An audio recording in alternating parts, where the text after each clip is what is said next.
Salut à tous. On connaît tous l'expression « ils se marièrent et eurent beaucoup d'enfants ». C'est mignon.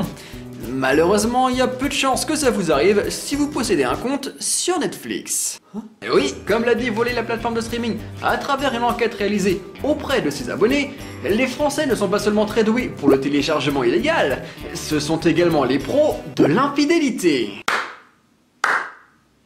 Alors que de nombreux couples adorent se blottir l'un contre l'autre sur le canapé afin de regarder une série ensemble, 45% des sondés ont avoué avoir déjà pratiqué le cheat watching. Alors non, ça n'a rien à voir avec le binge watching ou le speed watching, puisque ça signifie ici que l'un des deux membres de couple n'hésite pas à regarder la suite de la série en cachette sans attendre son partenaire.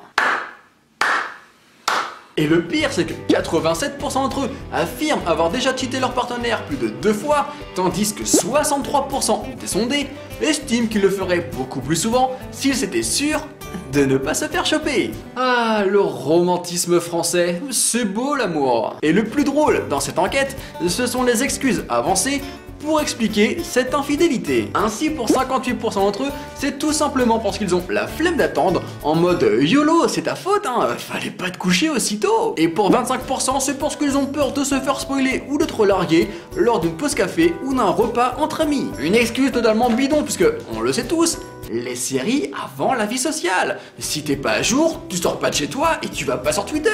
Oh, c'est la base. Les RTT, les vacances, les congés, maladies, ça n'a pas été inventé pour rien.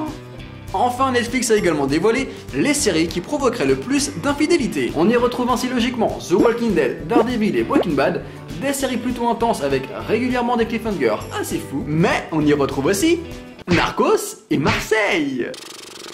Va vraiment falloir qu'on m'explique le délire de mettre son couple en péril pour une série où, si tu veux absolument savoir la suite, t'as juste à faire un tour sur la page Wikipédia, et une autre qui ferait passer les dialogues de Camping Paradis pour du Baudelaire. En fait, le fan de série français moyen, c'est Christian de 50 Shades of Grey, complètement sadomaso, mais à un niveau totalement pété. Pour l'anecdote, Netflix a également créé un site qui nous permet de tester notre propre niveau d'infidélité. Et quand je suis gentil et que je savais pas forcément quoi faire de plus aujourd'hui, je vais le tester avec vous. Alors salut à tous, et oui, j'ai tourné cette vidéo un autre jour parce que finalement, j'avais la flemme. Qu'est-ce que tu vas faire? Juste avant de commencer, je tiens à préciser que je ne montrerai pas toutes les questions. Je préfère vous laisser un tout petit peu de mystère si jamais vous avez aussi envie de tester le site. Je mettrai le lien dans la description et je tiens à rappeler une dernière fois que je n'ai pas été payé par Netflix. Malheureusement. Et bah sur ce, c'est parti. As-tu déjà regardé un épisode sans ton partenaire? Oui ou non? Non, évidemment. Après avoir cheaté, il faut effacer les preuves, avouer et recommencer. Très bonne question. Heureusement pour moi, j'ai vu assez d'épisodes des experts et de Dexter pour savoir comment m'en sortir sans trop de problèmes. Qui a dit que les séries ne nous serviraient jamais à rien? Quand tu cheats, c'est 10 épisodes à la fois, un épisode avant d'aller au boulot. Quitte à cheater une fois, autant s'enfoncer le plus possible, hein, perdu pour perdu de toute façon. Ne me remerciez pas pour cette morale. Mais d'un autre côté, qui a le temps de regarder 10 épisodes d'affilée?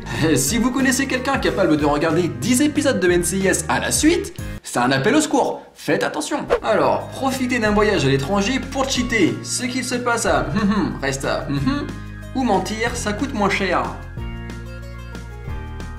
Étant donné que Netflix ne m'a pas payé pour faire cette vidéo, j'ai pas d'argent pour voyager. Donc je suis obligé de mentir. Merci Netflix. Si jamais j'ai des problèmes de couple,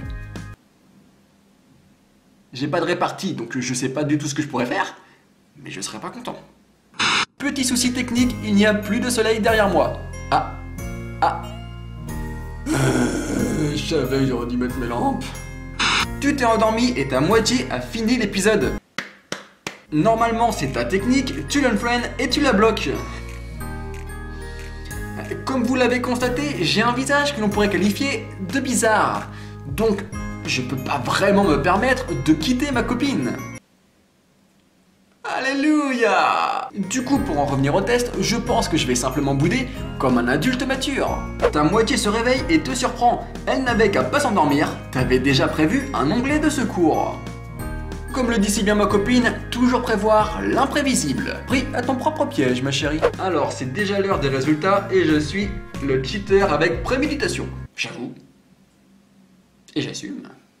Tu es le cheater avec préméditation, tu ne vois pas pourquoi tu devrais être désolé de cheater. Après tout, tu n'es qu'un être humain. C'est pas faux. Ton meilleur atout pour ne pas te faire attraper, ta poker face. Voilà, c'était ma meilleure poker face possible. Ne m'en demandez pas plus. Bon, je vais peut-être finir célibataire à cause de vous Netflix, mais ce test était quand même plutôt cool, original et bien fait. Je valide. Voilà, j'espère que cette petite vidéo vous a plu. N'hésitez pas à me dire quelle série pourrait vous forcer à tromper votre partenaire. Et moi je vous dis à la prochaine.